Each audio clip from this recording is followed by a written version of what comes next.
A small voice asked the impossible, a forgotten past, a hidden birthmark. His world was about to shatter. Could he deny the truth when it stared him in the face? Living in poverty, the cold bit deep into the city, a relentless chill that seeped into every crack, every bone. Maxwell Thorne, a man whose wealth could buy warmth but not peace, stepped from his sleek black sedan. Every second of his meticulously planned day mattered. But as he crossed the bustling street, a whisper, fragile yet piercing, stopped him cold. "You look like my daddy." He turned, and there she was, a wisp of a girl, no older than 10, her eyes a deep, ancient brown that held untold sorrows. Her tattered coat hung loose, her sneakers frayed, yet in her small, gloveless hands, she clutched a photo, a faded, creased image of him, 2 decades younger. His heart lurched. Could it be? No, it had to be a trick. He forced a polite smile, the kind he reserved for unwanted commitments, and quietly returned the photo. He walked away, refusing to ask her name, dismissing her as another street scam. But the image of her face, and that haunting photograph, clung to him, refusing to fade. That night, in the damp, stale air of the shelter basement, Lena huddled on a thin mattress, clutching the very same photo. A year had passed since her mother, Isabella, had faded away, her voice a ghost in the wind, her bright eyes dimming. On their last night, Isabella had pulled the picture from a worn wallet, her hand trembling. "This is your father," she'd whispered. "If you ever see him, tell him who you are. He's not a bad man, Lena. He just didn't fight for us." The next morning, Lena was alone, thrust into a world no child should know. She survived on meager soup or by scrounging through discarded bins, always wary of the security guards who saw her plight as a game. When she'd seen him earlier, a spark of desperate hope had ignited within her, as if the photo itself had pulled her forward. But the polite, distant look in his eyes, almost apologetic, felt like a door slamming shut on her fragile dream. Later, from the whispers of older women at the shelter, she heard it again. That rich man didn't even stop for her. Some people think their blood's too good for the truth. Lena buried her face, the sting in her eyes burning, her small fingers still clutching the photo, her last tangible link to a world she barely remembered. "Sleep," eluded Maxwell. The city lights cast long shadows across his luxurious room, mirroring the shadows in his mind. The girl's face, the old photo, they were relentless, like time itself tapping his shoulder. He rubbed his temples, trying to push back the memories he'd buried for decades. Isabella, the summer air thick with the scent of fresh-cut grass and cheap gasoline. He was 18, brimming with awkward confidence, driving a borrowed car, his dreams vast and boundless. Isabella's laugh, soft and lingering, had captivated him. They'd studied on library steps, shared greasy fries by the lake, and made promises that felt unbreakable, forged in the naive certainty of youth. But his family, obsessed with future, legacy and appropriateness, had never spoken her name. His father, a master negotiator, hadn't shouted. He delivered a calm, precise, devastating ultimatum: leave her or leave everything. Maxwell remembered the suffocating silence, the hum of the AC, the ice clinking in a glass, his own pulse drumming a frantic rhythm in his throat. He'd chosen the door that didn't slam shut, telling himself it was temporary. It wasn't. Isabella's last text, a simple "be well," had haunted him. He'd drafted countless replies, deleted them all, and sent nothing. Cowardice, neatly tailored in a suit. Decades of deals, towers of contracts, and dinners where names were currency, had piled upon that choice. Yet certain sounds, a song from that distant summer, the slap of sandals, the sweet scent of jasmine after rain, could still crack his carefully constructed shell. Tonight it was a child's voice. "You look like my daddy." He sat up, heart pounding. What if? The question multiplied, echoing in the stillness. Why that photo? Why those eyes? Why now? He pictured Isabella at 20, her chin lifted with fierce resolve. Would she have called if she needed him, or simply decided for them both as she always had when he faltered? He walked to the window, gazing at the city sprawl, knowing somewhere out there, a little girl clutched an old picture like a treasure map. The next morning, his family's casual chatter about charity galas and the right families felt like chalk in his throat. No one ever spoke of love. On the drive to work, a small true voice inside him urged, "Go look." He resisted, for a moment, adjusting his cuff, seeing his own eyes in the window, and remembering the odd comma-shaped birthmark under his ribs, the one he'd joked about in college. He hadn't thought of it in years. The mind truly kept what we thought we buried. By noon, his work felt meaningless. He stood, finally surrendering to that insistent voice,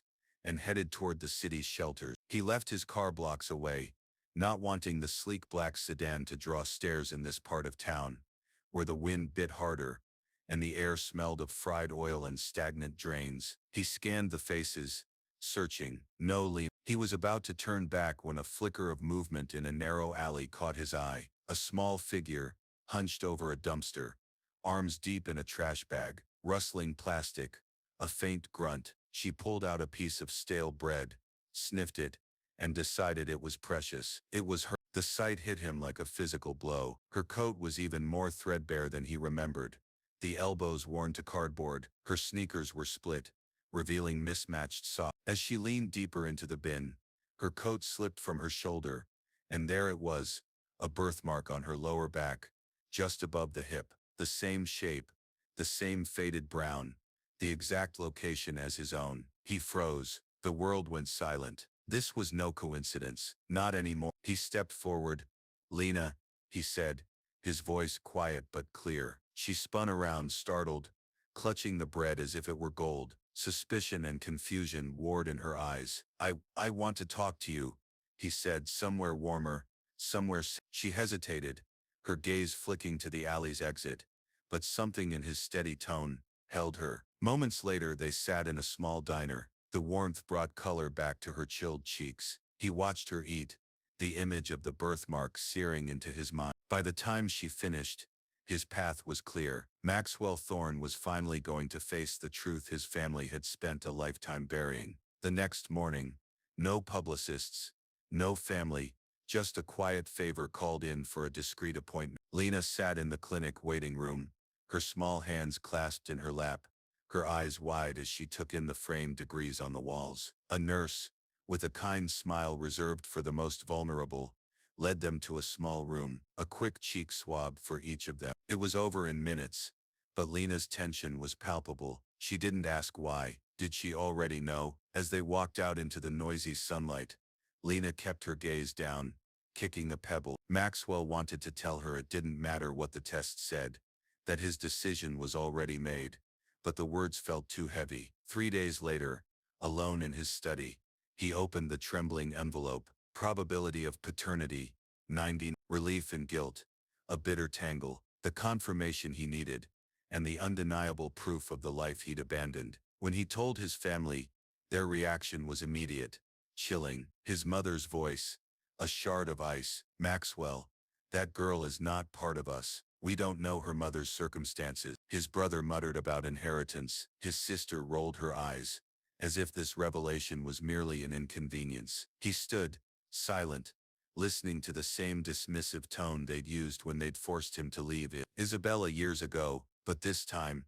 he wasn't 18, and he wasn't leaving. The grand ballroom shimmered, crystal chandeliers casting a dazzling cold light on polished surfaces. This was his family's fortress, a world of hushed conversations and artificial laughter. But tonight, Maxwell wasn't here to blend in. Reporters lined the edges, cameras poised. He stepped to the podium, adjusting the microphone. Beside him, Lena stood, small and vulnerable, in a borrowed navy dress, her hair neatly braided by a shelter volunteer. Gasps rippled through the crowd. They recognized her, not by name, but by the stark contrast of her presence in this opulent space. His mother sat grim-faced, near the front. His brother whispered to a cousin, earning a smirk. Maxwell saw it all, felt the familiar sting, and began to speak. "This young lady," he declared, his hand resting gently on Lena's small shoulder, "is my daughter, my blood, and from this day forward,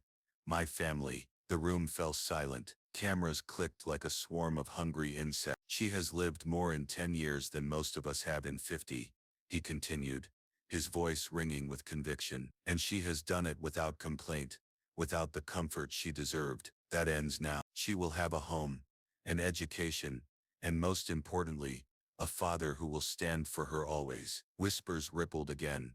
Bold move, or foolish. Maxwell heard them, and he didn't care. He looked down at Lena, whose small hand clutched his like the only steady thing in a swirling world. For her, he would face every headline, every rumor, every cold stare from his own blood. And for the first time in decades, he felt truly free. Winter slowly gave way to spring, but warmth bloomed faster in Maxwell's home. Lena's laughter began to echo through the long, once museum-like hallways. Her room, painted a soft sunlit yellow, welcomed the morning light and the sweet scent of jasmine. She was still adjusting, sometimes pausing before touching things, as if expecting to be told to put them back. At dinner she ate carefully, her eyes flicking to him, checking if she was doing it right. One quiet evening, they sat on the back porch, city lights shimmering in the distance. Lena fiddled with her sweater hem, then looked up, her voice a soft whisper. "I thought you didn't want me." Maxwell's throat tightened. He turned to her,